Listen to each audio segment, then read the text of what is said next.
levantar mis manos, quiero levantar mi voz, ofreciendo a ti mi vida.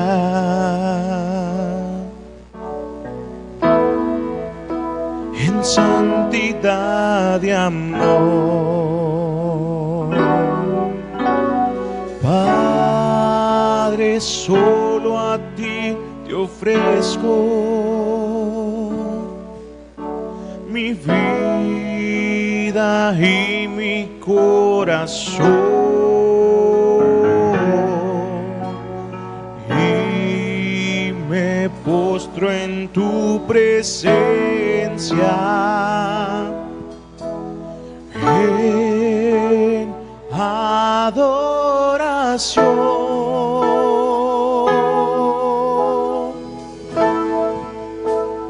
Hijo de Dios,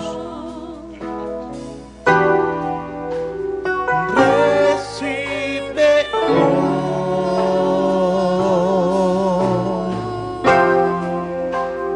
toda la gloria, la honra y honor.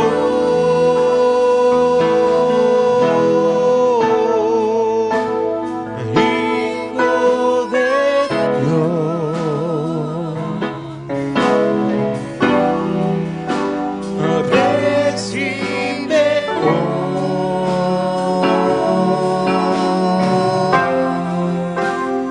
toda la gloria, la honra y honor. Quiero levantar mis manos, quiero levantar mi voz, ofreciendo a ti mi vida.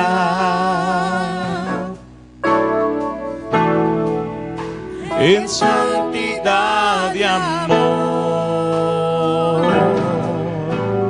Padre, solo a ti te ofrezco mi vida y mi corazón, y me postro en tu presencia en adoración.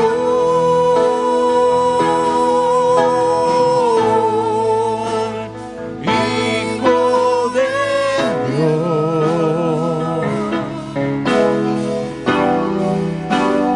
recibe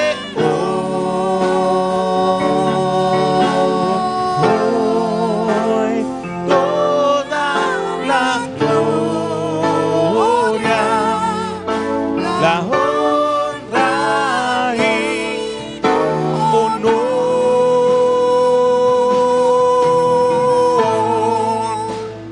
Hijo de Dios,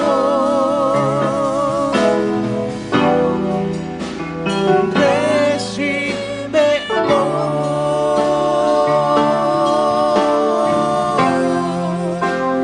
toda la gloria, la honra y honor.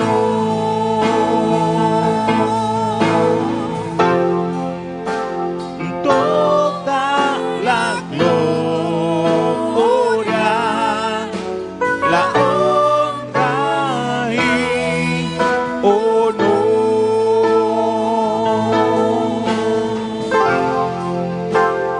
Toda la gloria, la honra y honor.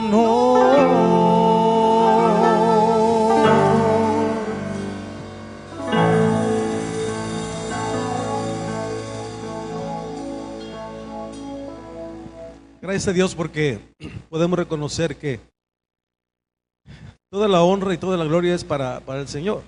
Cuán equivocados estamos a veces cuando pensamos que la gloria es para nosotros.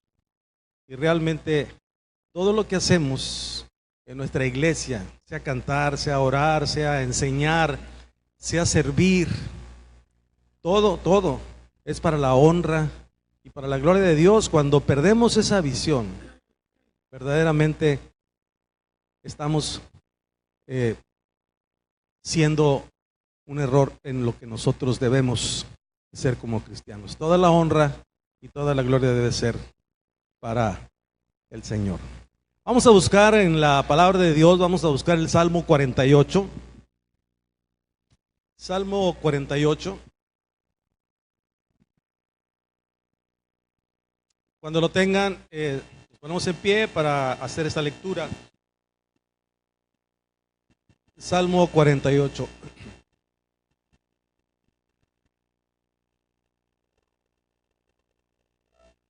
Empezaré y ustedes me seguirán en forma alternada. Dice la palabra de Dios: grande es Jehová y digno de ser en gran manera alabado en la ciudad de nuestro Dios, en su monte santo.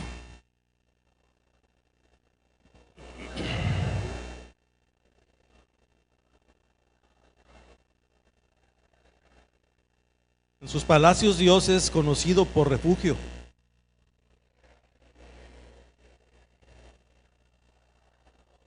Y viéndola ellos así se maravillaron, se turbaron y se apresuraron a huir.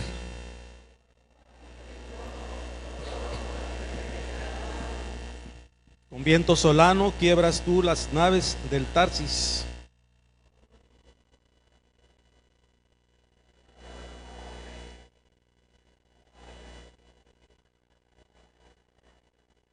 Nos acordamos de tu misericordia, oh Dios, en medio de tu templo.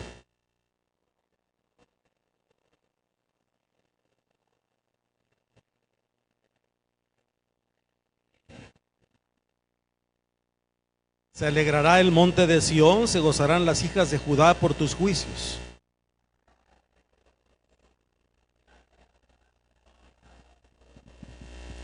Considerad atentamente su antemuro, mirad sus palacios para que lo contéis a la generación venidera.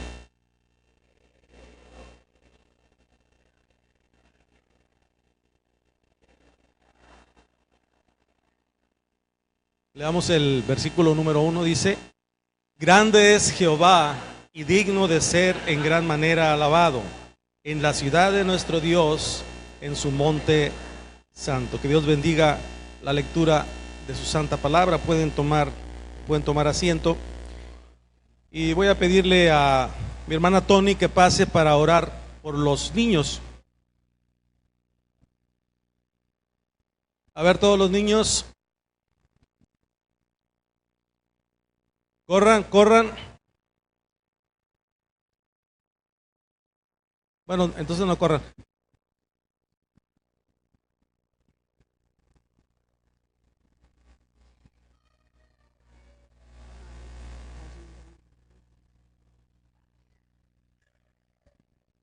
Oremos.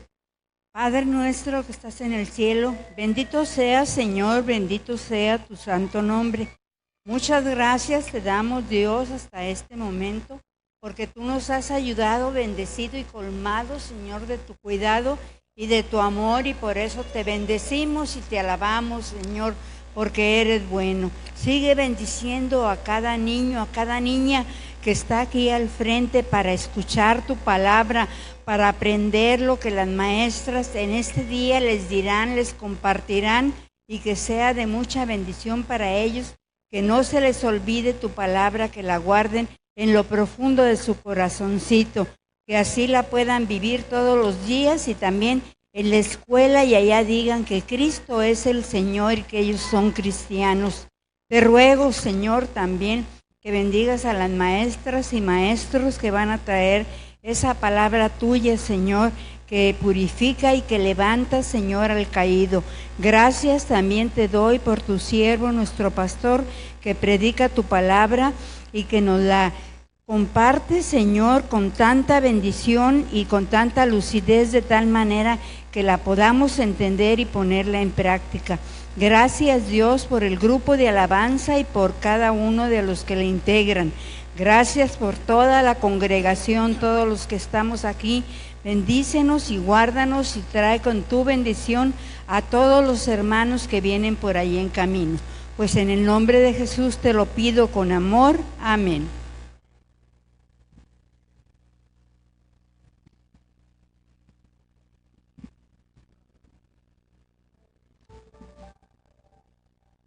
¿Cómo estamos, hermanos? Bendecidos, amén. Tan solo el amanecer, ¿verdad? Dios nos presta vida y podemos reunirnos y darle la primicia, el estar aquí presentes porque es su día, amén. Y Él es digno de toda gloria, toda honra, todo honor, amén. Vamos a ponernos en pie y vamos a cantarle con pasión, con entendimiento. Hay este popurrí que empieza con el canto porque Él vive, quiere ser salvo y victoria en Cristo, amén. Porque hay poder en su sangre preciosa, amén.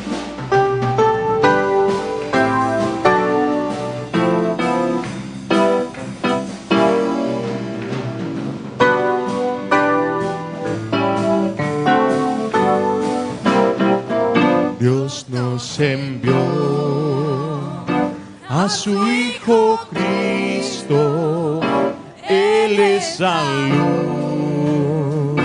paz y perdón, vivió y murió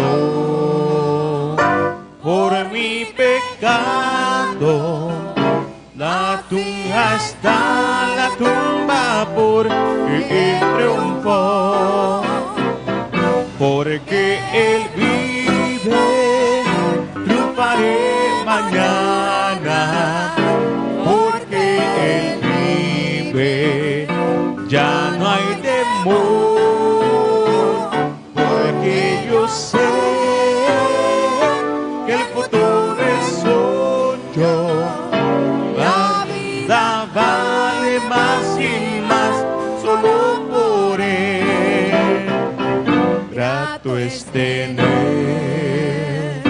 a un tierno niño, tocar su piel, gozo nos da, pero es mejor la dulce calma que Cristo el Rey nos puede dar, pues vivo está, porque Él vive, triunfaré mañana, porque Él vive, ya no hay temor, porque yo sé que el futuro es suyo, la vida vale más y más solo por Él. Amén.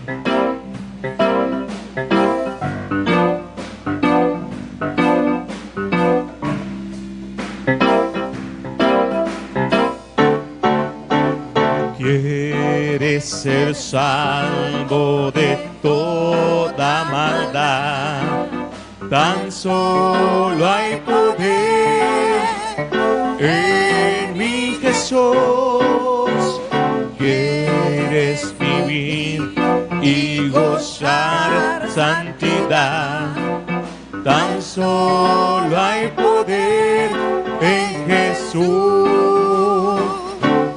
Hay poder, poder, sin igual poder en Jesús, quien murió. Hay poder, poder, sin igual poder en la sangre que Él vertió.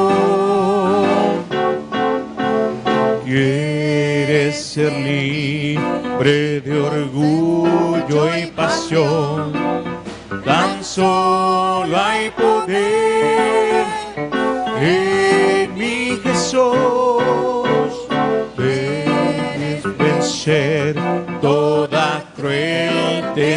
bendición. Tan solo hay poder en Jesús. Hay poder, poder, sin igual poder en Jesús, quien murió.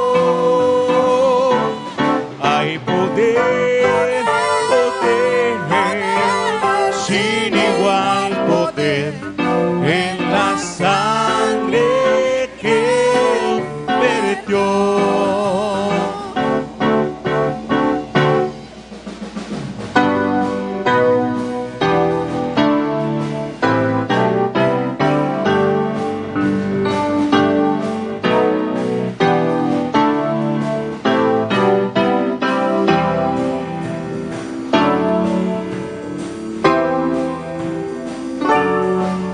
Oh, y bendita historia de Jesús, quien de su gloria al Calvario decidió venir para salvarme a mí.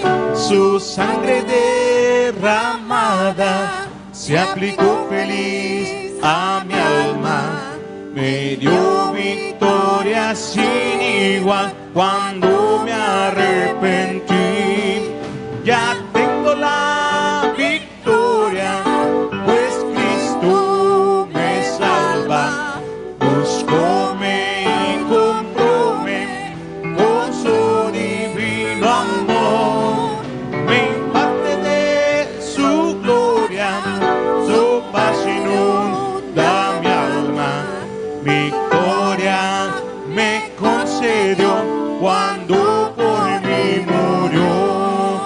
Oh, y que en amor tierno Él sanó a los enfermos, a los cojos los mandó correr, al ciego lo hizo ver.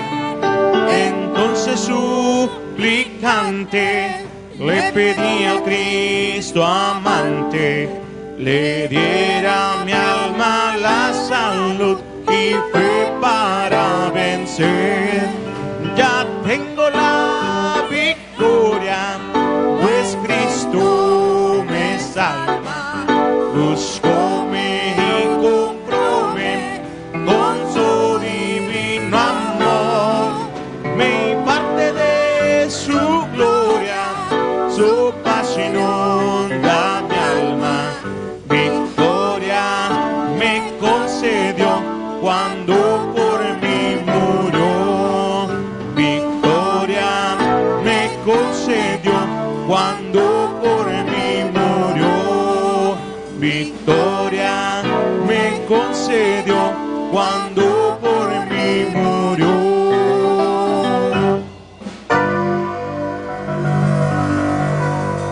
Y así en ese mismo sentir, sigamos exaltando a nuestro Dios, porque Él es digno de toda honra y de toda alabanza.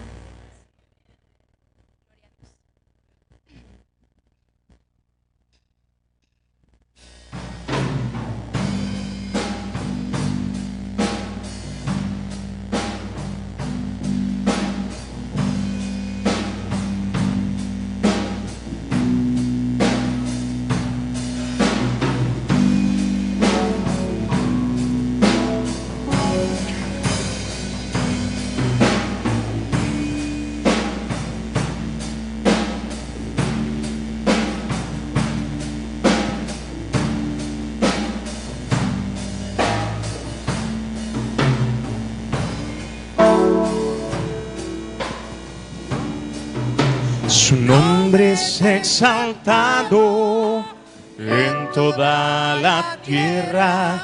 Su nombre es grande en el cielo. Su nombre es exaltado en toda la tierra. Dad gloria y honra, alabanza a nuestro Rey. No hay otro como el nombre de Cristo. No hay otro como el nombre del Señor.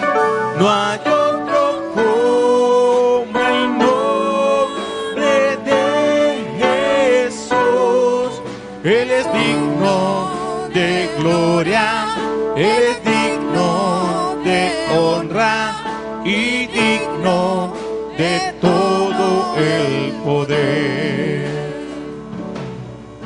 Su nombre es exaltado en toda la tierra, su nombre es grande en el cielo.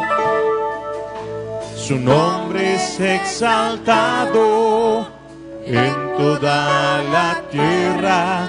Dad gloria y honra, alabanza a nuestro Rey. No hay otro como el nombre de Cristo. No hay otro como el nombre del Señor. No hay otro como el nombre de Jesús. Él es digno de gloria, Él es digno de honra y digno de todo el poder. No hay otro como el nombre de Cristo. No hay otro como el nombre del Señor.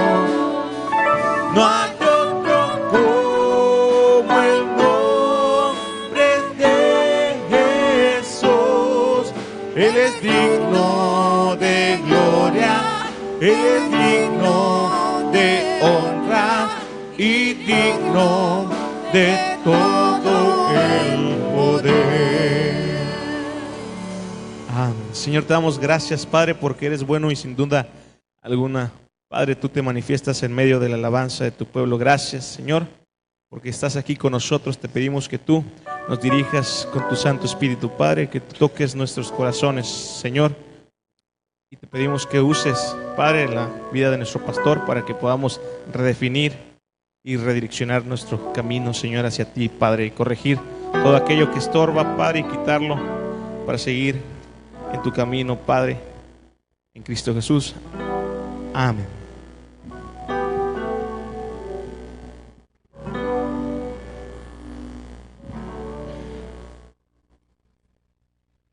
¿No se sienten todavía? Yo no sé cuántos revisaron el boletín. ¿Ya revisaron el boletín? Todos, levanten la mano los que vieron el boletín. Nadie, no, sí, poquitos. Y ahí en el boletín en este momento dice que iba a ministrar un ángel del cielo. Amén. Amén.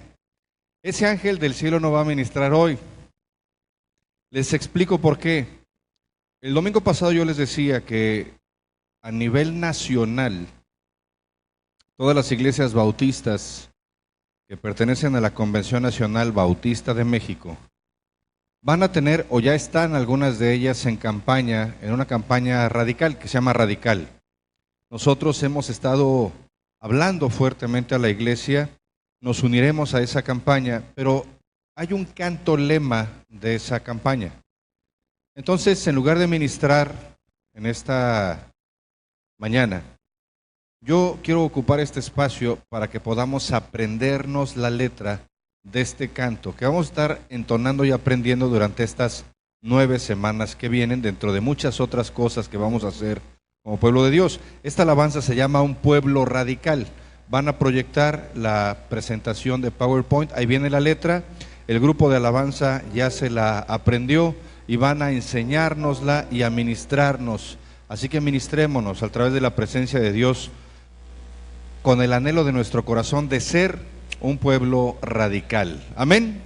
Alabemos a Dios todos.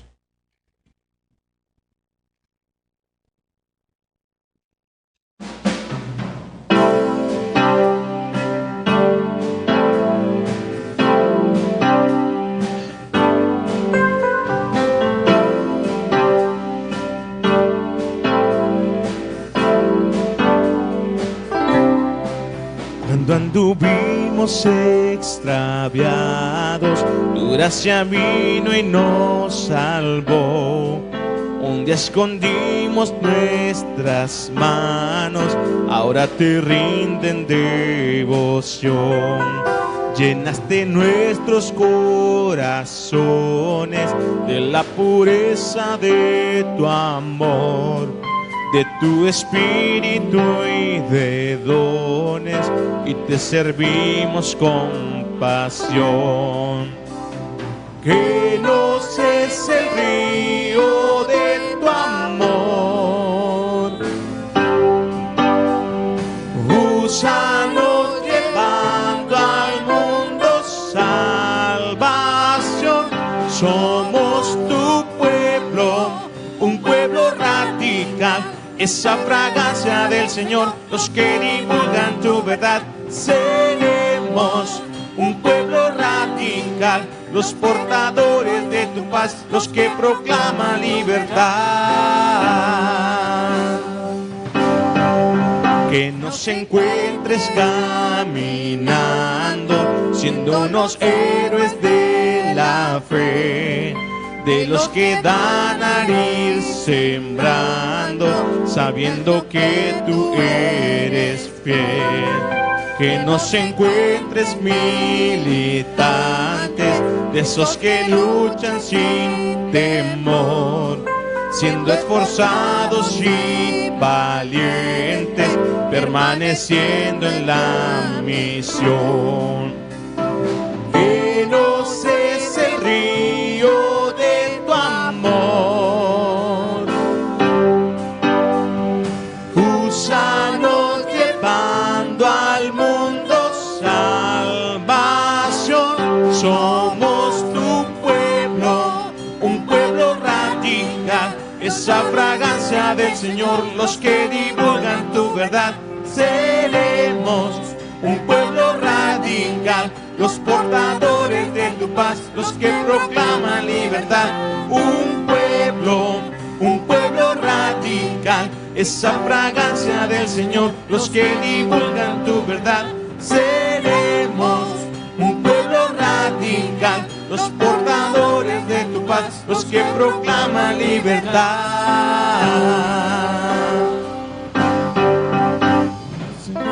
No cese el río de tu amor, úsanos llevando al mundo salvación. Que no cese el río de tu amor, úsanos llevando al mundo salvación. Somos un pueblo radical, esa fragancia del Señor, los que divulgan tu verdad. Seremos un pueblo radical, los portadores de tu paz, los que proclaman libertad. Un pueblo radical, esa fragancia del Señor, los que divulgan tu verdad. Seremos un pueblo radical, los portadores de tu paz, los que proclaman libertad. Un pueblo radical, esa fragancia del Señor, los que divulgan tu verdad. Seremos un pueblo radical, los portadores de tu paz, los que proclaman libertad.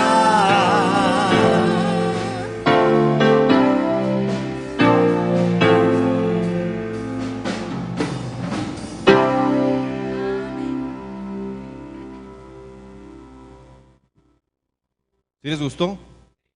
¿Lo aprendieron? ¿Nos lo echamos otra vez? Vamos a cantarlo otra vez. Ahora sin letra.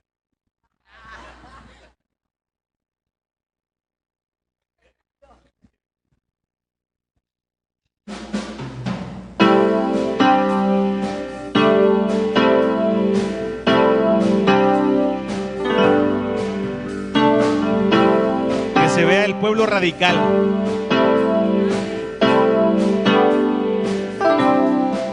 Cuando anduvimos extraviados, tu gracia vino y nos salvó. Un ya escondimos nuestras manos, ahora te rinden devoción.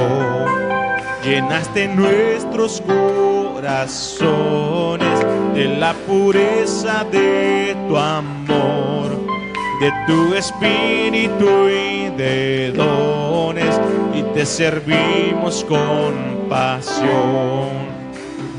Que no cese el río de tu amor, úsanos llevando al mundo salvación. Somos tu pueblo, un pueblo radical, los de tu paz. Seremos un pueblo radical, los portadores de tu paz, los que proclaman libertad.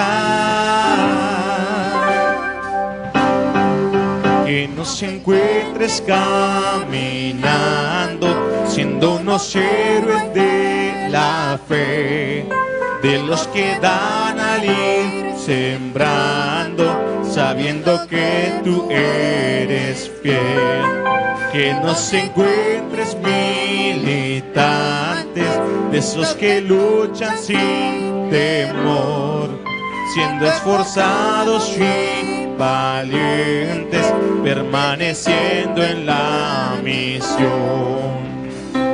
Que no cese el río de tu amor,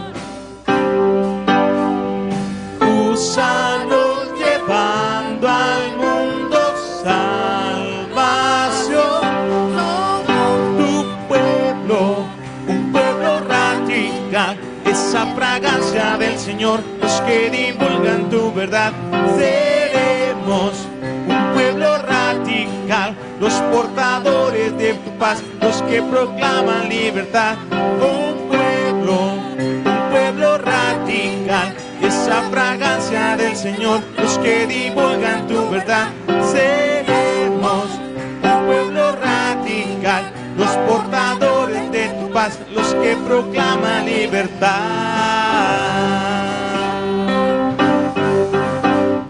Que no cese el río de tu amor, úsanos llevando al mundo salvación.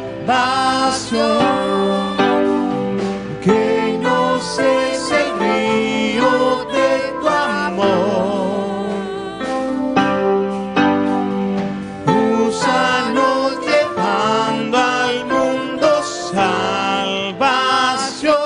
Somos tu pueblo, un pueblo radical, esa fragancia del Señor, los que divulgan tu verdad. Seremos un pueblo radical, los portadores de tu paz, los que proclaman libertad. Un pueblo radical, esa fragancia del Señor, los que divulgan tu verdad.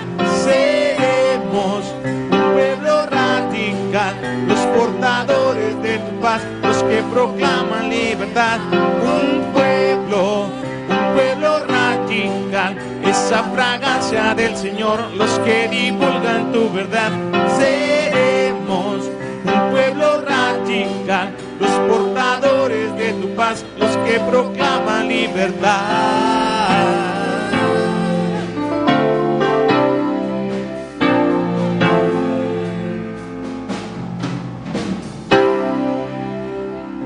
Amén.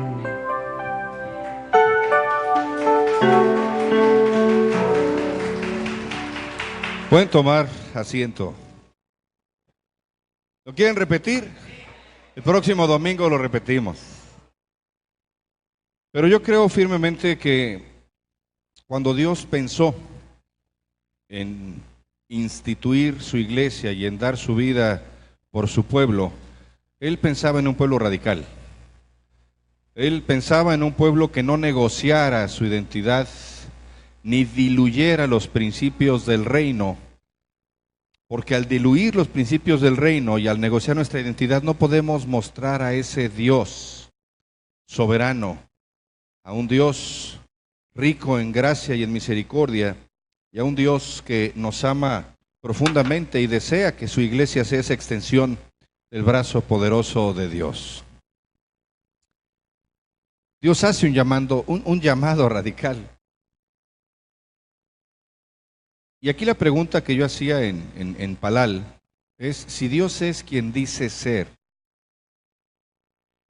Y si Dios hace lo que dice que hace, ¿por qué nosotros no podemos vivir como Él desea que vivamos? ¿Por qué nosotros no podemos tener una vida radical y vivir a la altura de lo que Él espera que vivamos? Desde hace algunos domingos Dios ha estado hablando a la vida de la iglesia acerca de qué haría Jesús en nuestro lugar, qué hizo Jesús en nuestro lugar. Y hoy en la tercera parte de este mensaje pretendo que llevemos en nuestro corazón esa reflexión. El domingo pasado hablábamos de ese nuevo pacto y de ese secreto del Señor. En el Salmo 25:14, esto lo vimos el domingo pasado. Dice la palabra que el secreto del Señor es con lo que le temen, es con los que le temen, y Él les mostrará su pacto. Yo creo firmemente que Dios escoge a un pueblo y el anhelo del corazón de Dios es que nosotros realmente busquemos el rostro de Dios, que toquemos el corazón de Dios. No que Dios sea una actividad más o que tenga un lugar más en la agenda de nuestra vida, sino que sea lo primero de nuestra vida, lo más importante de nuestra vida. Y yo compartía el domingo pasado que hay un patrón que se repite a través de toda la Biblia. Y ese patrón nos lleva a ver que Dios dice: yo te doy promesas, pero quiero que busques mi rostro hasta que estés totalmente convencido de esas promesas. En cada promesa de Dios, amado hermano, hay una premisa que el pueblo de Dios tiene que cumplir. Hoy por hoy, cuando en algunos lugares se predica o se comparte el Evangelio, hablamos siempre de la oferta del Evangelio, pero no hablamos de la demanda del Evangelio. Dios es un Dios de paz, Dios es un Dios de amor, Dios es soberano. Pero para sentir esos atributos y esa naturaleza y la esencia de Dios, hay una premisa de buscar el rostro de Dios cada día, de humillarme cada día. Nunca ha habido un solo momento desde la fundación del mundo en el que el pueblo de Dios no estuviese bajo un pacto de Dios, no estuviese bajo la gracia de Dios, no estuviese bajo las promesas de Dios. Y aún así los hombres y mujeres de Dios ayunan, oran, y los vemos trabajando y buscando a Dios a través de los siglos, comprometiéndose con Dios y su palabra. No es, bueno, ya estoy en el pacto de Dios, entonces puedo hacer lo que yo quiera, total, ya está el pacto. No. Vemos ejemplos de esto. Jacob, por ejemplo, en Génesis 32:9, recibió una promesa de Dios a través del pacto que Dios hizo con Abraham. El Señor había prometido ser su escudo, de modo que nadie le haría daño. Además, Dios le aseguró: vuélvete a tu tierra y a tu parentela, y yo te haré bien. ¡Qué promesa tan poderosa! ¿Quién podría oponerse a un hombre cuyo escudo es Dios? ¿Quién puede oponerse a un hombre cuyo Dios estuviese con él, a su lado, palmo a palmo, como era el caso de Jacob? Y la palabra dice en el Nuevo Testamento: nadie podrá hacerte frente. Dice: en Cristo somos más que vencedores, ni la vida, ni la muerte, ni lo creado, ni lo porvenir, nada puede separarte del amor de Dios. Esa es una promesa de Dios. Y aún así, Jacob se sentía obligado con ese pacto. Y Jacob clamó a Dios, lo vemos en el versículo 10 y 11, Señor, tú prometiste que me harías bien si yo regresaba. Ahora yo quiero que tú te comprometas con eso que dijiste. Yo voy a buscarte, Dios, voy a estar contigo, pero yo quiero que tú te comprometas con aquello que prometiste. Déjame decirte que la palabra de Dios nos dice que Jacob luchó toda la noche con el ángel del Señor. Lo vemos en el versículo 26. Y él le dijo al Señor, no te dejaré hasta que me bendigas. Él estaba comprometiendo a Dios con su pacto. Isaías 62, 6 y 7 dice, no te calles ni me des tregua hasta que restaure los muros de Jerusalén. Déjame decirte algo, aún Jesús, que no solo conocía las promesas del pacto, que no solo las había hecho él con el Padre, no solo que él era el nuevo pacto personificado, todas las promesas del pacto residían en él, y aún así Jesús oraba, y Jesús ayunaba, y Jesús permanecía en la palabra de Dios, y era Jesús.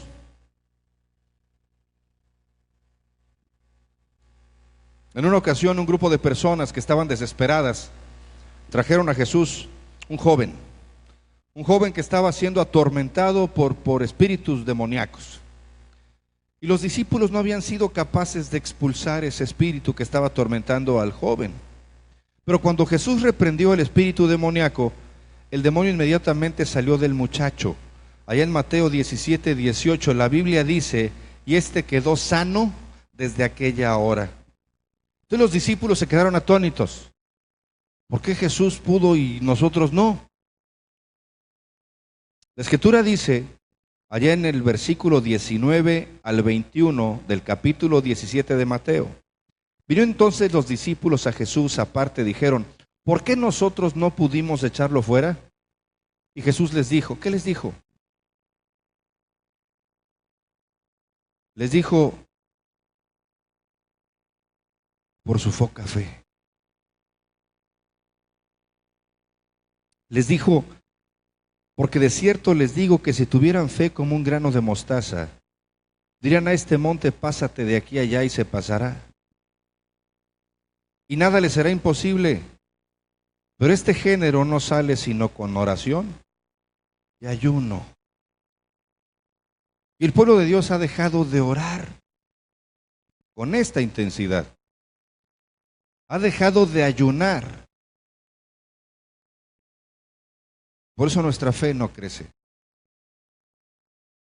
Por eso aun cuando vemos lo que Jesús hizo en nuestro lugar, nos parece imposible, incongruente o justificamos el no vivir a la altura de ese llamamiento por nuestra humanidad, por la cultura, porque ahora son otros tiempos, porque ahora tengo otras responsabilidades. Eso no es válido delante de Dios.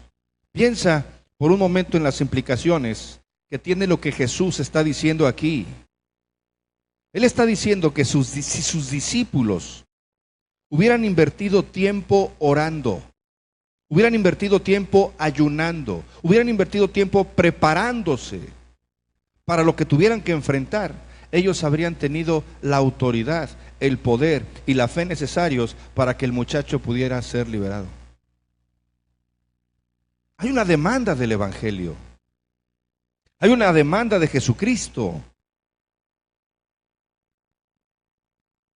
Déjenme decirles algo. Hablando de esa radicalidad, hablando de qué haría Jesús en nuestro lugar y poder tener el discernimiento y el entendimiento como los hijos de Isaacar. ¿Cuál es el secreto que Dios quiere compartir con su pueblo? Ya vimos que ese secreto es para los que le buscan.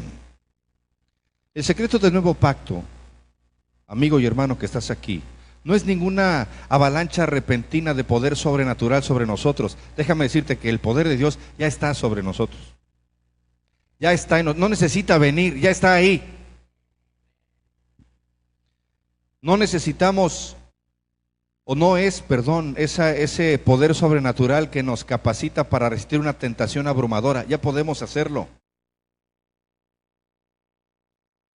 Pero Dios se presenta con una voz apacible, revelando su amor por nosotros en medio de nuestras caídas y pruebas. Y cuando parece que el diablo ha ganado la batalla, recibimos esa revelación de amor de Dios que perdona y da su gracia restauradora al que le busca, al que se humilla, al que se arrepiente, al que redirecciona o reprioriza su vida. El nuevo pacto promete que Dios muestra misericordia ante todas nuestras iniquidades e injusticias. Pero eso no es nuevo, porque el Señor siempre ha sido misericordioso en todos los pactos bíblicos. Lo que es diferente en el nuevo pacto es que como Dios nos muestra su misericordia, es el cómo nos la da. Dice la Escritura, y lo podemos ver a lo largo de la Biblia, que Él envía a su Espíritu con una revelación de la todopoderosa gracia de Dios y del bondadoso amor de Jesucristo. Aún en el sitio más bajo por donde podamos estar caminando, inclusive cuando hemos fallado y estamos hundidos en nuestra culpabilidad y nuestro resentimiento, ahí nos alcanza la gracia de Dios. El secreto del Evangelio, el secreto que Dios quiere revelar con su pueblo y del cual yo estoy convencido, es que el cuerpo de Cristo solamente tiene que llegar a entender, no a definir, no a cuestionar, no a lucubrar, a llegar a entender verdadera y profundamente cuán maravillosa es la gracia de Dios para con nosotros. Jesús es el nuevo pacto. Pero me da la impresión que con el estilo de vida que tenemos como pueblo de Dios, que no hemos comprendido verdadera y profundamente la gracia de Dios. Mira, considera a un creyente que ha amado al Señor por años. Es un creyente que ora, es un creyente que es fiel, es un creyente que tiene un carácter amable, que tiene la dulce presencia de Dios sobre él, pero de repente este hombre es agobiado por una poderosa tentación y cede ante la tentación y recae en un antiguo pecado que lo asedia. Quizás su atadura es que explota repentinamente en ataques de ira. Yo sé que eso aquí no sucede, pero a este sí le sucedió. Explota repentinamente con ira, golpea cosas, tiene un enjambre de malos pensamientos sobre su cabeza, o su problema es la tibieza. Después de estar a 100 grados centígrados espirituales, cae en la tibieza, o cae en alguna antigua atadura, o en la pornografía de donde había salido, lo que sea. El diablo entonces viene a este cristiano y le ataca rápidamente usando el único poder que tiene el diablo contra él. ¿Saben cuál es el único poder que tiene el diablo contra nosotros? Las mentiras. Y él dice: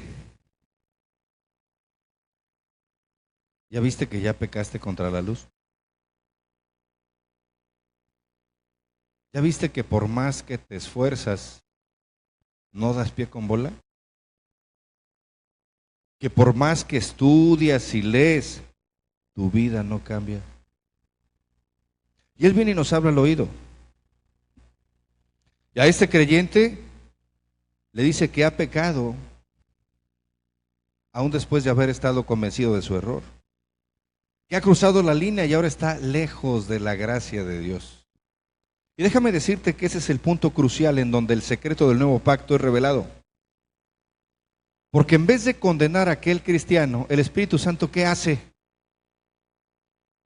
Si este creyente realmente está redarguido y está siendo sensible a la voz de Dios y está convicto de su pecado, entonces él se arrepiente y vuelve a buscar a Dios. Y el secreto del nuevo pacto es que el Espíritu de Dios lo vuelve a traer a Dios y se enamora de Dios. Le dice: arrepiéntete, acepta el perdón, permanece en el amor de Dios y es perdonado incondicionalmente. Así es, ¿no? Ese es el secreto del nuevo pacto. Eso es lo que Jesús hizo en nuestro lugar, pero no minimizó la gracia. Ahora déjame decirte, ¿cómo es la iglesia de hoy? No importa cómo vivas, no importa si estás o no estás, no importa lo que hagas. Y eso me lleva a mí a entender que estamos pisoteando la gracia de Dios. El pueblo de Dios tiene falta de perdón. El pueblo de Dios tiene resentimientos, tiene culpa, tiene complejos, tiene apatía, tiene indiferencia. El pueblo de Dios no se vincula. El pueblo de Dios no tiene a Dios en primer lugar, tiene una relación poderosa con Él. No hemos entendido ni verdadera ni profundamente la gracia de Dios. Y el Espíritu de Dios sigue trabajando en su pueblo y sigue revelando el amor de Dios a su pueblo. Pero Dios quiere que el pueblo de Dios se maraville ante su misericordia y su gracia. De eso se trata todo. Es el mensaje de amor de Dios a su pueblo diciéndole: nunca voy a dejar que el enemigo te atrape. Y si pasas por crisis y pasas por circunstancias y vives las consecuencias de tus malas decisiones, es porque te amo tanto que no quiero que te pierdas.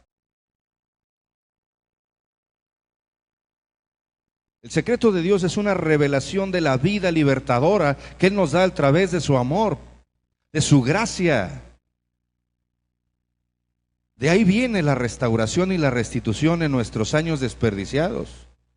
Por eso la pregunta de en tu lugar, ¿qué haría Jesús? En tu lugar y en mi lugar, ¿qué hizo Jesús? ¿Sabes qué es lo que Dios quiere para que podamos vivir a la altura de ese llamamiento? Porque no hay otro. Y tener una vida radical. Y de hecho ya comprometí al grupo para que el próximo domingo surja nuevamente del baúl de los recuerdos una alabanza de Marcos Witt que se llama Señor, hazme un radical. Incluso creo que Sergio, el hijo del pastor Homero, la ministraba y era uno de sus éxitos. ¿Cuánto necesitamos ser radicales? ¿Cuánto necesitamos ser personas que dicen sí o no? ¿Cuánto necesitamos ser personas calientes o frías? Dios quiere que movamos nuestra montaña. Déjame decirte algo que Dios ha traído en mi corazón a lo largo del taller que hemos dado de la iglesia dormida y todo lo que por cierto les invito los miércoles. Está muy interesante la hora de poder con la guerra espiritual. La escuela para padres, primer jueves de mes y todos los viernes de 8 a 9, exceptuando este viernes que tenemos velada, tenemos un taller de matrimonio, de pacto y excelencia. Y a veces me daba la impresión de que hay matrimonios que dicen, no los necesito, todos los necesitan. Porque todos somos cambiantes. Pero Dios quiere que movamos nuestra montaña. Y Dios ha traído en esto que les acabo de mencionar a lo largo de ese taller y demás enseñanzas, el caso de una higuera que menciona la palabra de Dios. Yo quisiera llevarte al Evangelio de Marcos, capítulo 11. Del 20 al 24.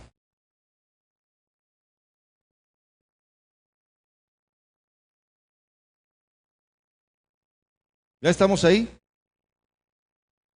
Y pasando por la mañana vieron que la higuera se había secado desde las raíces. Radical viene de raíz. Y Dios quiere que nuestra raíz no haya dobleces, que seamos radicales, de una sola pieza. El que está en Cristo nueva criatura es. Las cosas viejas pasaron y ahora son hechas nuevas, de una manera radical. Bueno, pero a esta higuera se le secó la raíz y dice la palabra. Entonces Pedro, acordándose, ¿de qué se acordó Pedro? De que un día antes Jesús había maldecido a la higuera. Y dice, Pedro acordándose le dijo, maestro, mira, la higuera que maldijiste se ha secado. Y fíjense la respuesta de Jesús. Tened fe en Dios. ¿Qué tiene que ver esto con la higuera? ¿Por qué esa respuesta? Dice la palabra, porque de cierto os digo que cualquiera que dijere a este monte, quítate y échate en el mar, y no dudare en su corazón, sino creyere que será hecho lo que dice, lo que diga le será hecho. Termina diciendo esta porción de la Escritura, todo lo que pidiereis orando, creed que lo recibiréis, y os vendrá. Si Dios quiere, si Dios avala. Pero Dios dice, confíen en Dios. Y este pasaje es muy conocido en la iglesia de Jesucristo.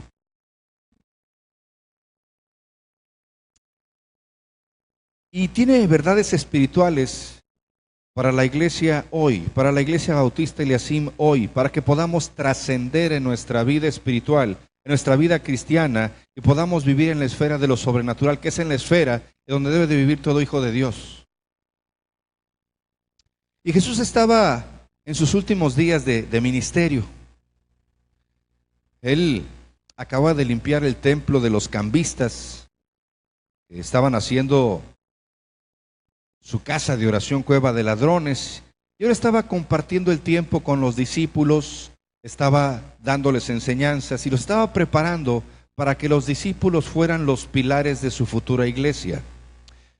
Pero hasta ese punto ellos todavía no tenían fe.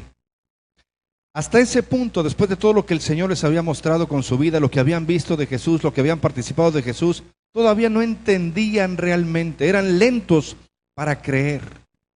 Innumerables veces la palabra de Dios nos dice que Jesús les dijo, hombres de poca fe.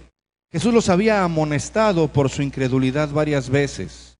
Les había dicho, ¿qué no pueden ver?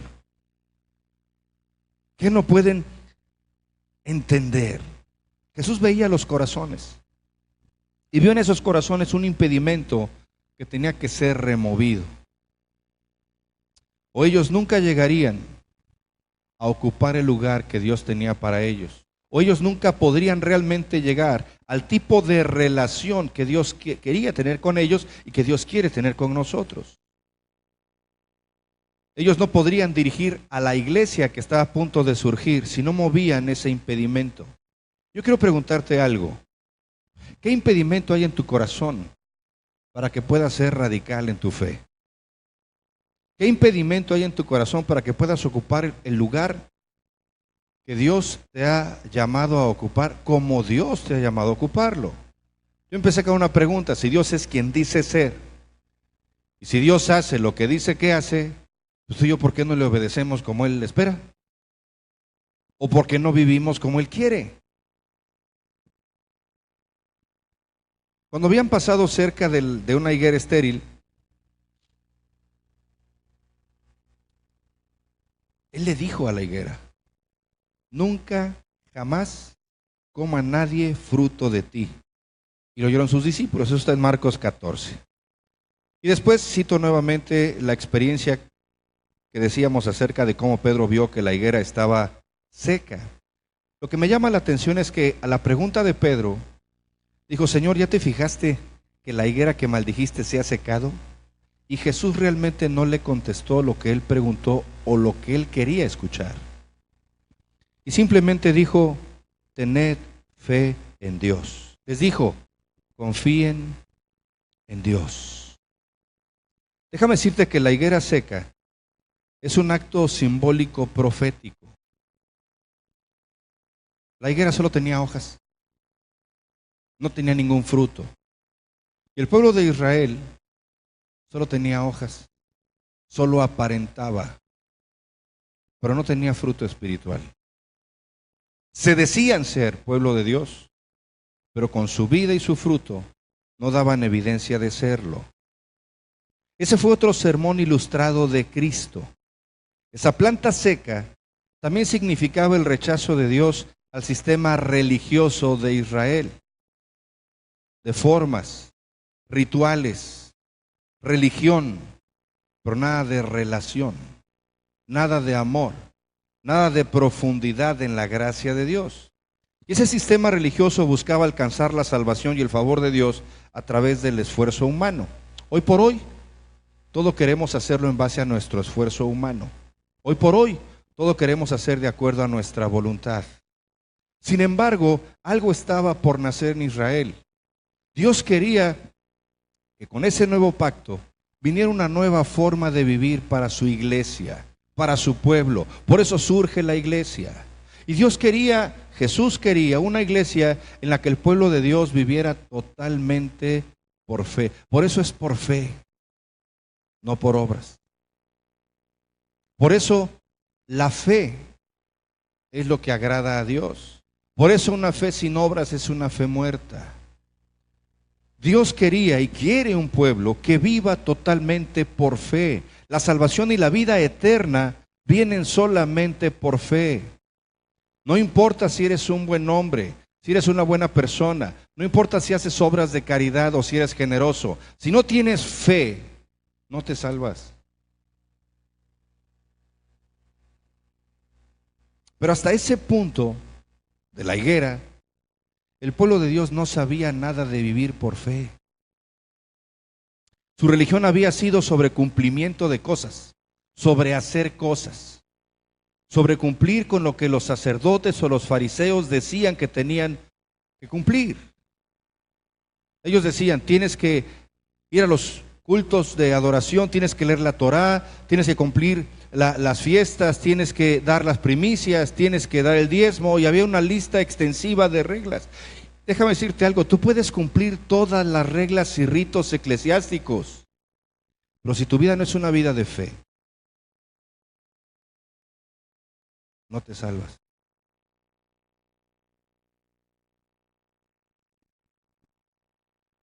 La iglesia de fe estaban haciendo en ese tiempo. Por eso Jesús les dijo, tengan fe en Dios. La vida cristiana se trata de fe y de compartir esa fe. La verdad, déjame decirte que desde el comienzo Dios ha buscado personas que vivieran delante de Él sin temor, sin preocupación. Él quería que sus hijos estuviesen tranquilos en cuerpo, alma y espíritu, que pudieran confiar completamente en sus promesas. Dios llama a eso entrar en mi reposo. Dios busca un pueblo que entre en el reposo de Dios. Por eso Él da una paz que sobrepasa todo entendimiento. Por eso podemos tener gozo a pesar de las circunstancias, porque sabemos en quién hemos creído y que es poderoso para guardarnos, porque Dios es un Dios soberano. Amén. El pueblo necesita entender esa soberanía de Dios. Por eso llevó al pueblo al desierto, a un desierto desolado, donde no había agua, no había ni comida, no había medio de subsistencia, pero Dios proveyó todo lo que ellos necesitaron, y sacó agua de la peña, y proveyó maná del cielo, y proveyó codornices del cielo, y proveyó la Shekinah que les cubría del sol y les alumbraba de noche. Y el pueblo no tuvo que hacer nada durante ¿cuánto tiempo? Solo confiar en Dios, solo confiar en Dios. El problema es que ese pueblo se rebeló contra Dios.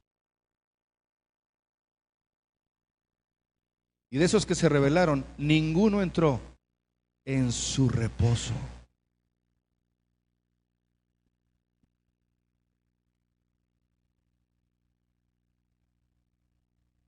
El mensaje de Dios para Israel fue simple: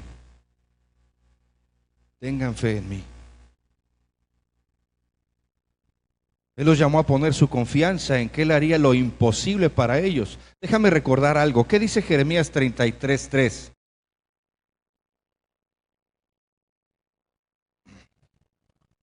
Se ve bien bonito, ¿no? Ahora, ¿qué dice Jeremías 32:27? ¡Ay! Dice, yo soy Jehová Dios de toda carne, y hace una pregunta: ¿habrá algo imposible para mí? Y si decimos nada como Raúl, que es cierto, entonces viene, clama a mí y yo te responderé y te mostraré cosas grandes y ocultas que tú no conoces. Pero ¿por qué si no hay nada imposible para Dios? El pueblo de Dios no vive en esa esfera de lo sobrenatural. ¿Por qué nos cuesta tanto trabajo tener fe? Déjame decirte algo. De acuerdo al autor de Hebreos, el pueblo de Dios nunca entró a ese reposo durante esa época porque ellos no confiaron en la promesa de Dios. Hebreos habla de un corazón endurecido y habla de que fueron reprendidos por su incredulidad. Dice la palabra, si oyes la voz de Dios, no endurezcas tu corazón.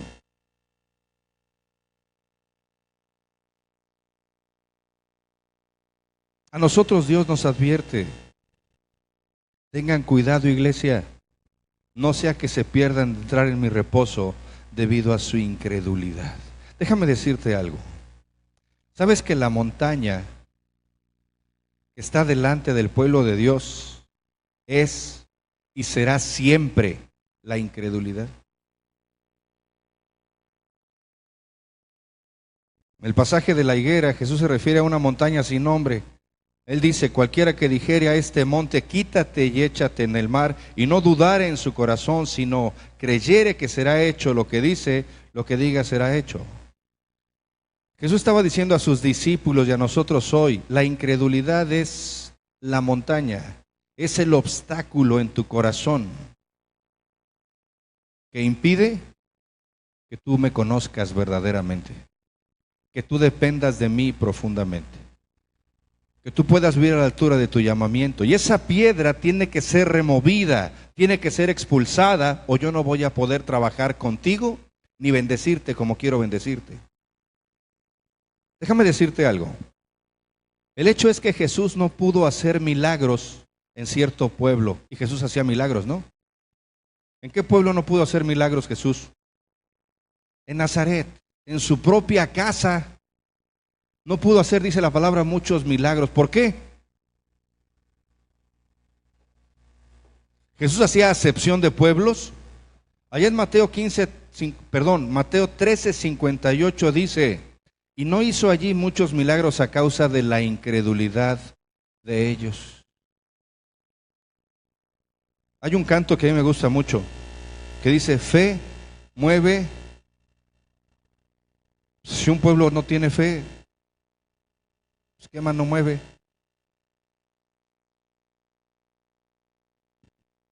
Lo mismo se aplica a la iglesia de Cristo hoy en día. Donde hay incredulidad, Dios no puede obrar, no porque no tenga el poder o el amor o la gracia.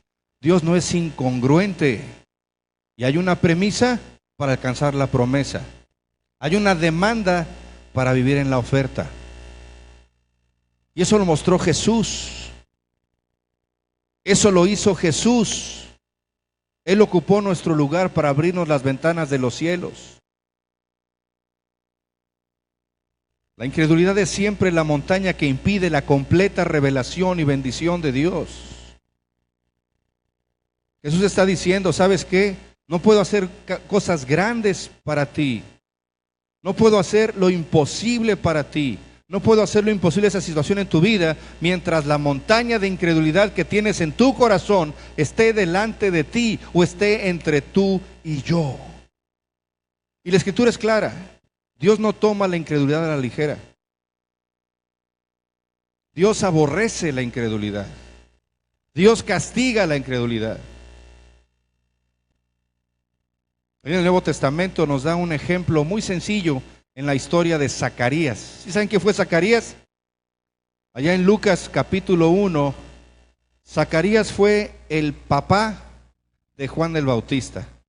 ¿Qué oficio tenía Zacarías? Era sacerdote. Era sacerdote y le sacó Zacarías. Dios le prometió a Zacarías el milagro de un hijo. Ese sacerdote ya estaba entrado en años, ya estaba medio viejillo por ahí. Y entonces ese avejentado sacerdote recibe la promesa de Dios y le dice: ¿sabes qué? Yo te voy a dar un hijo que va a preparar el camino del Mesías, que va a preparar el camino del Redentor. Y Zacarías, déjenme decirles que era un siervo fiel y devoto. Y él había orado toda su vida por la llegada del Mesías. Él estaba quemando incienso en el templo cuando recibió esas noticias a través de los labios del ángel Gabriel. Él se le aparece y ¿sabes qué, Zacarías? Tu oración ha sido oída. Vas a tener un hijo y lo vas a llamar Juan. ¿Y qué hizo Zacarías? No creyó. Zacarías no creyó. Zacarías sabía que él y su esposa ya estaban bien pasados de la edad para concebir un niño. Imagínate el dilema. A los ojos de Zacarías era una gran promesa, pero a sus ojos él ya no creía posible esa promesa de Dios. ¿Quién le estaba dando la promesa? Dios, ¿no? Sin embargo, él, fiel, devoto, orando por esa petición, ofrendando incienso, él no creyó.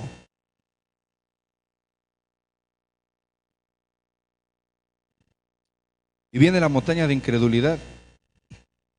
Y ni por ser sacerdote, ni por ser fiel, ni por ser devoto, ni por estar adorándolo con el incienso, ni por estar haciendo la cosa, Dios no pasó por alto su incredulidad.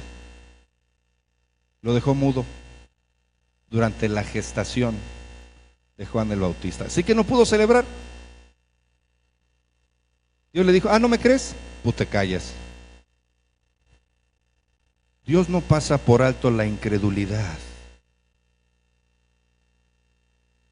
¿Qué pasó con Abraham y Sara? Sara tampoco creía, ¿no? Y la falta de Sara se vive hasta el día de hoy entre árabes y judíos. Dios no pasa por alto la incredulidad. Dice la palabra en Lucas 1:20, y ahora quedarás mudo y no podrás hablar hasta el día en que esto se haga, por cuanto no creíste mis palabras, las cuales se cumplirán a su tiempo. Dios tiene un tiempo para cada promesa, no es en tu tiempo. Y si no ha llegado, tú no tienes por qué ayudarle a Dios. Él tiene su tiempo, pero mientras ese tiempo llega, tú tienes que perseverar y entender la verdad y la profundidad de su gracia. Y eso debe marcar tu estilo de vida. ¿Más de qué castigo más doloroso? El hijo de Zacarías iba a ser el heraldo de la venida del Mesías. Pero el propio sacerdote no podía celebrar esas noticias. Digo, a lo mejor brincaba, esto saber lo que hacía, pero no podía expresarse. El rey Asa, por ejemplo, es otro ejemplo de que Dios no pasa por alto la incredulidad. Asa era un siervo fiel, pero su incredulidad no escapó del desagrado de Dios. Él estaba reinando a Judá con justicia. Asa erradicó la idolatría, derribó los templos paganos, trajo avivamiento a la región. Y mientras las personas disfrutaban de las bendiciones de Dios, en ese tiempo, en tiempo de Asa, fueron invadidos por un ejército, fíjense, de un millón de etíopes. Y hacerle frente a tal ejército era imposible para Judá. Así que Asa buscó a Dios y le dijo al pueblo, vamos a orar. Y todo el pueblo oró. Espero que el viernes todos aquí estemos orando, porque Dios quiere hacer algo grande en tu vida. Ya no se vale. Dios quiere que oremos. El que no ora, déjame decirte algo, no cree. Porque el Padre dice, clama a mí y yo te responderé. Y si no vienes a orar, ¿qué onda contigo? Y amén por la oración que en tu casa puedes hacer. Pero la Biblia habla de oración individual y oración congregacional, y una no suple a la otra. Pero bueno, regresamos aquí. Entonces, llamó al pueblo a que orase, y aún contra lo imposible, el ejército de Asa ganó una gran victoria sobre los etíopes. Este fue uno de los milagros de fe más grandes en la historia del pueblo de Dios. De hecho, los eruditos dicen que esa victoria debió haber sido comentada en todo el mundo de ese tiempo. Está como los 300 de Gedeón. Y una vez como varones, hace mucho tiempo tuvimos un estudio y una dinámica, me recuerdo que fue en casa de Alfonso Solís, en donde pasamos un pedacito de la película de 300, un pedacito de la película de Valiente y otro pedacito de la película de, ¿era Gladiador, Alcides? Ok. Y veíamos cómo el pueblo que iba a enfrentar a los madianitas eran 32,000. Y después de un filtro que hizo Dios, Gedeón se quedó con 300. Y Alcides sacó la cuenta y dijo que era el .009 de gente. Y Dios les dio la victoria. Porque no está en tu capacidad. ¿Y sabes cuánta sangre derramaron los israelitas en Gedeón? Nada. Se dieron solos unos contra los otros. Pero cuando regresaba a casa después de la victoria, Asa fue interceptado por un profeta. Y este hombre no venía a felicitar a Asa por la victoria. Él le dio una advertencia. Y le dijo, mira Asa, mientras tú dependas del Señor, confiando plenamente en Él, vas a ser bendecido. Y Dios va a caminar contigo y te dará victoria tras victoria. Pero si te apartas de Él, confiando en tu carne, vas a tener desorden y caos en cada área de tu vida. Eso le pasó a Moisés, Y eso le pasó a Elías y le pasó al pueblo cuando se rebeló. Entonces Asa toma ese mensaje muy en serio y caminó fielmente con el Señor por 36 años. Y durante ese tiempo Judá fue bendecida grandemente por Dios. Vivir en esa tierra era maravilloso, era como ir a Disneylandia. Había todo en esa tierra. Paz, abundancia, bonanza, era maravilloso, glorioso. Pero después de esos 36 años vino una crisis contra Judá. Ya se había dividido el pueblo de Israel y entonces el rey impío que gobernaba Israel lanzó un ataque contra Asa.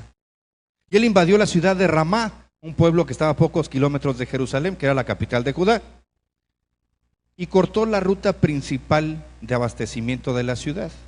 Entonces, si algo no sucedía pronto, la economía entera de Judá, el esplendor de Judá, la gloria de Judá iba a desaparecer. ¿Se acuerdan de la advertencia? 36 años atrás Dios ya les había dado una victoria, ¿no? Bueno, pero esa vez el rey Asa tuvo miedo. Y en lugar de confiar en el Señor, buscó ayuda de uno de los notables enemigos del rey de Asiria. E increíblemente Asa despojó a su pueblo, a su gobierno, de todo el tesoro que había y se lo ofreció a los asirios para que los liberasen de sus enemigos en este ataque. Eso fue un acto de incredulidad absoluta, ¿no? Amén. Síganme y no se me duerman. Se dice que la parte más difícil de la fe es la última media hora de la prueba. Es el momento más oscuro de la noche. Es entre lo que más cruento estás viviendo y el despunte del amanecer. El hecho es que Dios ya había puesto en movimiento su plan para liberar a Judá, pero Asa hizo que Dios abortara ese plan. Y actuó con miedo, actuó con pánico, siguió sus instintos y su voluntad. Y entonces el profeta que le había dicho a Asa, mientras tú camines con Dios y seas obediente, Dios te va a llevar de victoria en victoria, llegó con él y le dijo: debido a que no confiaste en el Señor, de ahora en adelante tendrás guerras. ¿Sabes que cuando un matrimonio no confía en el Señor, hay pleitos y pleitos y pleitos?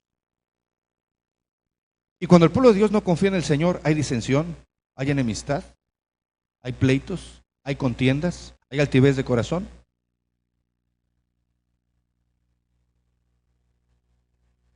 Y así sucedió en Judá. Actuar con incredulidad siempre trae desorden total y caos. Déjame decirte que la incredulidad nos lleva a la desobediencia. El obstáculo montañoso de la incredulidad en nuestros corazones puede verdaderamente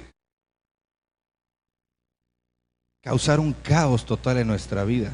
Déjame decirte que la incredulidad nos lleva a la adicción. La incredulidad nos lleva a la amargura. La incredulidad nos lleva a la derrota, a la dureza, a la apatía, al letargo, a impedir la plenitud de Cristo en nuestra vida. Y entonces viene Marcos 11:23 nuevamente. Solo la fe puede quitar la montaña de la incredulidad.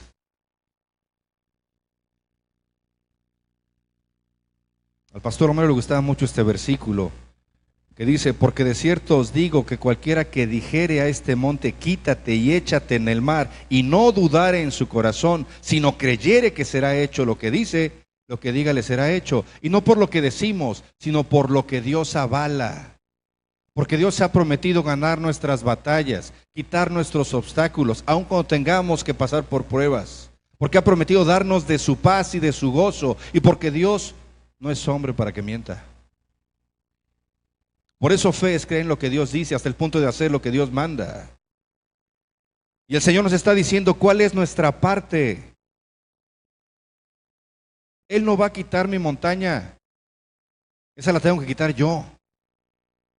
Y Dios ya puso todas las cosas en perspectiva para que yo pueda quitarla y para que pueda ser bendecido al quitarla. Nuestra parte es creer.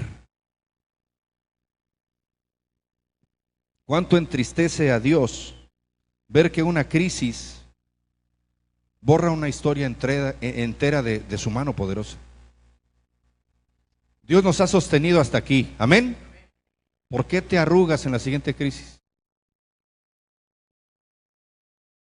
Dios nos ha librado. ¿Por qué vuelves a batallar con los mismos fantasmas y las mismas circunstancias cuando vuelves a enfrentar la prueba? Yo puedo escuchar al Espíritu de Dios hablándome a mi corazón. Y ¿sí se acuerdan cómo me dice Dios en la intimidad? Pepito. Y me dice, ¿sabes? No tienes idea de cuán dolorosa y penosa es la incredulidad para mi corazón. Porque déjame decirte algo. Si tú no te has rendido a Dios es porque no confías en Dios, punto. Y que el orgullo y que la naturaleza humana y que la cultura. Si no te has rendido a Dios y no estás ocupando el lugar que Dios te ha dado como Dios quiere que lo vivas, es porque no crees en Dios como Dios quiere que le creas. Porque no conoces a Dios como Él desea ser conocido. Porque hay incredulidad en tu vida. Fíjate, el pueblo de Israel, ¿por qué se rebeló? Porque no creían. Dios ha anhelado por los siglos personas que confíen en Él, que sigan su palabra. A través de los siglos, el pueblo de Dios ha visto la provisión de Dios, la libertad de Dios, el guardado de Dios. Han visto y experimentado maravillosos milagros. Han testificado que nada es imposible para el Señor. Pero cuando una gran crisis viene, entonces nuestra vida se vuelve de desesperación, nuestra vida se vuelve llena de angustia, llena de preocupación, y empezamos a decir cosas que no son afirmar la fe, la verdad, la bondad, la gracia y el poder de Dios. Y déjame decirte que eso hiere a Dios peor que las palabras de un incrédulo, porque un incrédulo no cree, pero supone que el pueblo de Dios sí cree, y supone que el pueblo de Dios sí obedece. Por eso Dios no toma a la ligera la incredulidad de su pueblo. Eso es lo que ocurrió con Pedro. Déjame decirte algo. Su fe audaz, llamémosle así, aunque ya hemos estudiado el temperamento de Pedro, le permitió caminar sobre el mar, ¿no? ¿Por qué se hundió?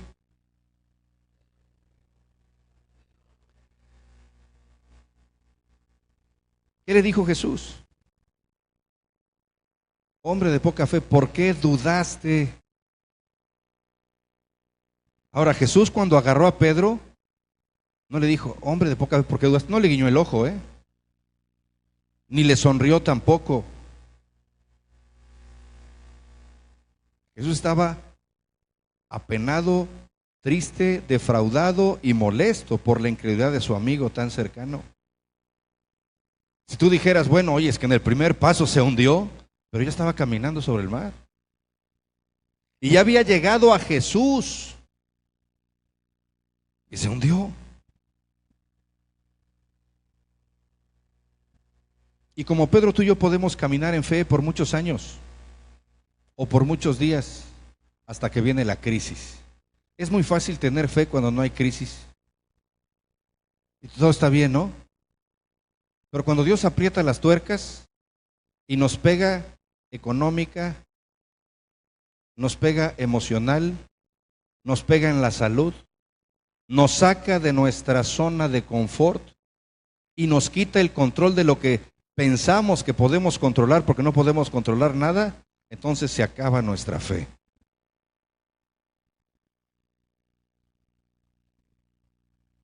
Y cuando las cosas se ponen peor, viene una sensación de pánico, de angustia, y eso se apodera de nosotros. Y pensamos que nos vamos a hundir o nos hundimos. Déjame decirte que no importa lo que pienses o lo que sientas, Dios siempre está a tu alcance. Dios no te abandona, pero tenemos que quitar esa montaña. Yo le he pedido a Dios, hermanos, que nos ayude y muestre cómo erradicar de nuestra vida la incredulidad, cómo echar fuera de nuestro corazón esa montaña, cómo quito todo lo que me impide, lo que te impide, lo que nos impide como iglesia, el vivir en ese poder. Y Dios a través de su palabra nos muestra la respuesta. Y la respuesta se encuentra solo en un lugar, se encuentra en Getsemaní. ¿Sí sabes dónde era Getsemaní?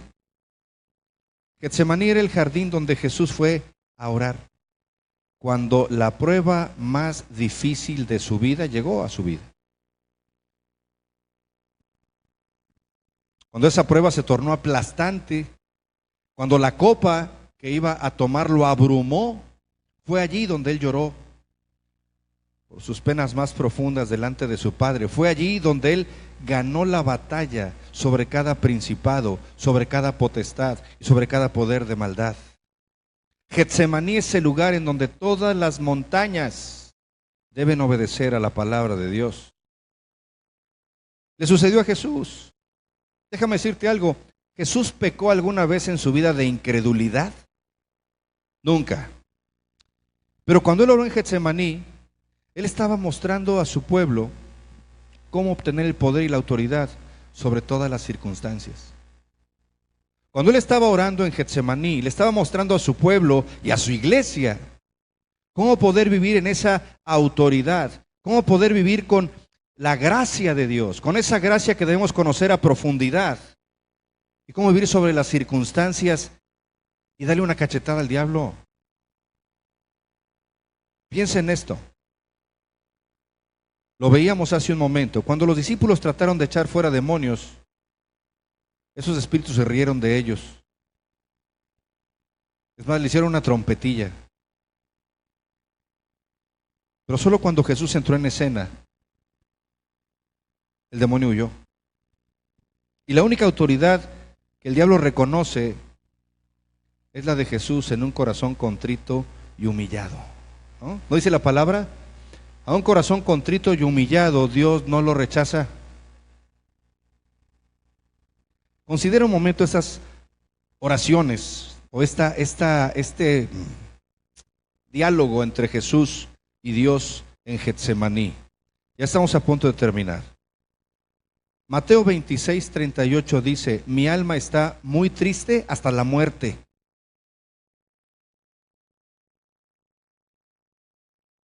Él estaba diciendo, ¿sabes qué? Padre, esto va más allá de mi entendimiento y si continúa, me voy a morir. En el versículo 39 dice: Padre mío, si es posible, pase de mí esta copa. Yo quiero preguntar, yo ya me lo pregunté a mí mismo, si alguna vez hemos orado con tal agonía, si hemos orado con ese sentir, cuando las lágrimas bañan nuestro rostro, y realmente hay desesperación hasta la muerte, no coraje hasta la muerte, desesperación, impotencia hasta la muerte, porque en Getsemaní encontramos a Jesús agonizando espiritualmente. Es un pasaje lleno de lágrimas, es un pasaje, no es un pasaje donde dice decláralo y te vendrá, no, es un pasaje lleno de lágrimas, lleno de súplicas, lleno de intercesión, lleno de oración. Jesús estaba postrado en su espíritu. Y cada uno es un episodio espiritual que nos lleva a un lugar de revelación increíble. Sabemos que como seguidores de Cristo vamos a experimentar las mismas cosas que Él experimentó, y lo dice la palabra, ¿eh? En el mundo tendréis aflicción. Pues ya sabías. Por eso Dios dice, ten fe. Vas a tener aflicción, te van a perseguir, se van a oponer. Cuida que todo lo que digan de ti sean mentiras, y si no, redime tu camino. Pero venga lo que venga, confía en mí. Eso dice la palabra, ¿no?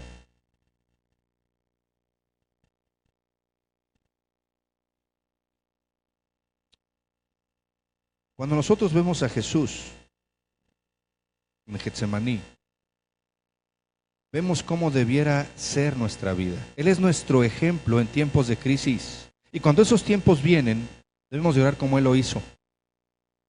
Jesús oró con fe, sabiendo que Dios recoge todas nuestras lágrimas. Él enjuga todas nuestras lágrimas. Y así como Él debemos orar para ser librados de esa copa del dolor. Y debemos rogar y de pedir a Dios que nos dé una salida. Pero déjame decirte algo. En Getsemaní, Jesús tuvo un encuentro profundo con su Padre. Se humilló hasta lo sumo. Tuvo una confrontación de dónde llegamos al final de algo. Y en ese momento dejamos de mirar nuestras circunstancias y empezamos a mirar a Dios. El problema del pueblo de Dios hoy es que por su incredulidad no ve a Dios, sigue viendo las circunstancias. Y por eso nos seguimos amargando y seguimos endureciéndonos. Porque vemos la falta, vemos la crisis, vemos el problema, vemos la necesidad. No vemos a Dios. No nos derramamos delante de Dios. Pero Jesús nos muestra que en medio de todo debemos hacer esa oración que abre una salida en Getsemaní. ¿Y sabes cuál es esa oración que mueve montañas? Esa oración que erradica la incredulidad, esa oración que abre la puerta a una salida. Dios no te da más de lo que puedas soportar, amén. Porque en esta oración se dice, pero no sea como yo quiero, sino como tú. Ahí se acaba la incredulidad. Ahí se acaba la agonía humana. Esa oración que mueve montañas, esa oración que sacude al infierno, es simplemente, no se haga como yo quiero, Dios, sino como tú. Dios, yo quiero esto, pero no se haga como yo quiero, sino como tú. Yo tengo este concepto, yo tengo este plan, tengo estrategia, pero Dios, no se haga como yo quiero, sino como tú. Y Jesús se levanta después de rogar y dice en esencia, Dios, ya lloré, ya ayuné, ya hice todo, Dios. Ahora yo descargo mi alma a ti en una confianza total y haz tu voluntad. Eso es un pueblo radical. Ese es un pueblo radical, una iglesia radical que vive en el poder de Dios. Ahora, hermano, hemos orado con esa intensidad. Podemos decirle al Señor, Dios, he orado, he ayunado, he hecho todo lo que me pediste, he intercedido por este asunto. Te he buscado y he creído. Pero lo que está sucediendo ahora, yo no creo que pueda manejarlo. Pero tú eres soberano. Tú eres todopoderoso. Entonces yo te entrego todo en tus manos. Y Padre, no se haga mi voluntad sino la tuya. Haz lo que quieras hacer cuando tú decidas hacerlo. Porque dice la palabra que Él actúa en su tiempo. No es en tu tiempo ni en mi tiempo. No es a tu manera ni a mi manera. Pero cuando tú y yo decidimos desvaciarnos delante de Dios, entonces viene la paz de Dios que sobrepasa todo entendimiento. Si no, no. Viene ese, tú guardarás en completa paz aquel cuyo pensamiento, ¿qué? En ti persevera, porque en ti ha confiado. Pero el clamor del pueblo radical, el clamor del pueblo que vive en base a lo que Jesús hizo, es yo descanso en paz, en tus promesas para mí. ¿Sabes, amado hermano, que ese descanso es para ti, para mí hoy? Que ese descanso es para la iglesia. Que ese descanso es el que se refiere el libro de Hebreos en entrar al reposo de Dios, entrar al nuevo pacto de Dios, entrar a la profunda y verdadera gracia de Dios. Es cuando la palabra de Dios declara, yo seré para ti un padre y tú serás para mí un hijo. Amado hermano, si no hacemos esta oración de salida, esta oración que ponga punto final a las circunstancias, no vamos a poder mover nuestras montañas. Pero cuando lo hagamos verdaderamente, Dios nos va a abrir los ojos a algo sorprendente, a una gran revelación. Y déjame decirte que muchos creyentes, al tener esa incredulidad, no ven la respuesta a su oración aunque esté enfrente de ellos.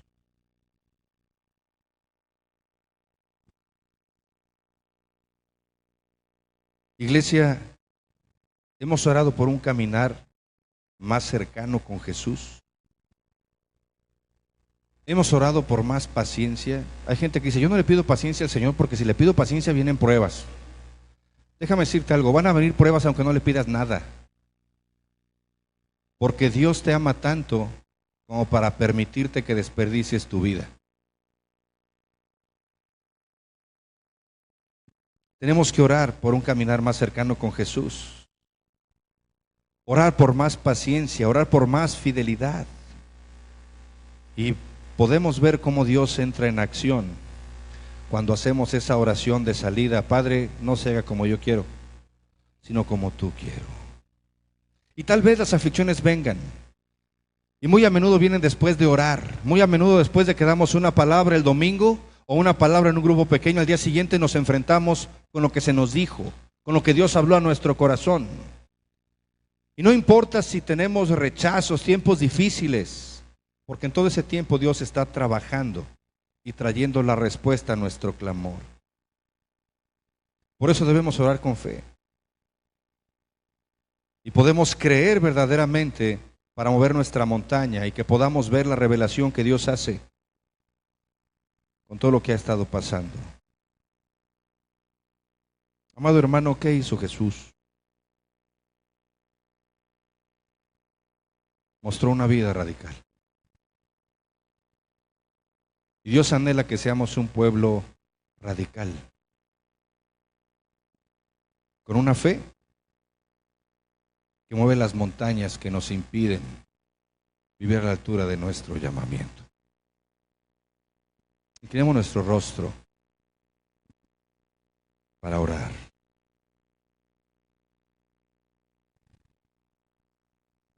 Señor y Padre eterno, damos gracias por la bendición que nos das en esta hermosa mañana. Estar reunidos, Dios, como pueblo tuyo. Gracias, Dios, por las circunstancias difíciles. Gracias porque en alguna etapa de nuestra vida y de esas circunstancias permitiste que nuestras vidas no solamente se cruzaran contigo, sino se cruzaran las de los unos con los otros. Gracias porque podemos formar parte del privilegio y la responsabilidad de esta iglesia. Pero ayúdanos a dejar de ser una iglesia incrédula, una iglesia religiosa, o una iglesia incipiente, una iglesia que negocia su identidad, una iglesia que no se diferencia del mundo, una iglesia que puede justificar su falta de espiritualidad y de consagración. Ayúdanos a ser un pueblo radical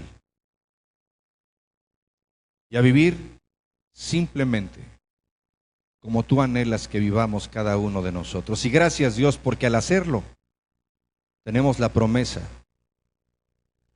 de una sobreabundancia de bendición en nuestra vida. Tómanos, bendícenos, ministranos y síguenos forjando para juntos cumplir con el propósito para el cual tú, Padre, nos has llamado. Porque en Cristo Jesús lo pedimos y damos gracias. Amén. Vamos a